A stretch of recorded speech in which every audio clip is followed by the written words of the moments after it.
Le postpartum, c'est un moment puissant et incontournable, un moment où, comme dirait la sage-femme Chantal Birman, on déménage de soi-même.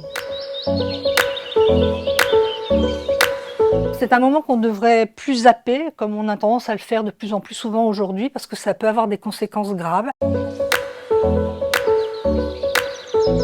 En théorie, c'est la période qui va de la délivrance, c'est-à-dire la sortie du placenta, au retour des règles, c'est-à-dire à peu près 6 semaines. En réalité, le postpartum, c'est tout le temps nécessaire à une femme pour devenir mère tout en restant femme.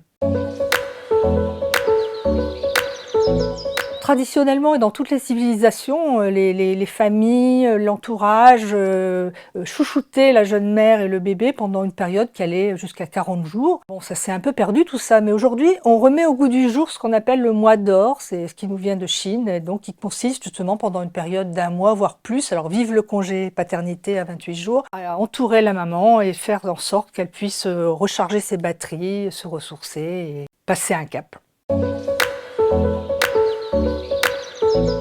L'important, cette période de postpartum, c'est de recréer du lien et surtout de rompre la solitude dans laquelle se trouvent tant de jeunes mamans. Ce contact, il peut se créer en allant à la crèche, en allant à la PMI, il y en a à peu près 3000 en France, ou alors dans des lieux de rencontre dédiés.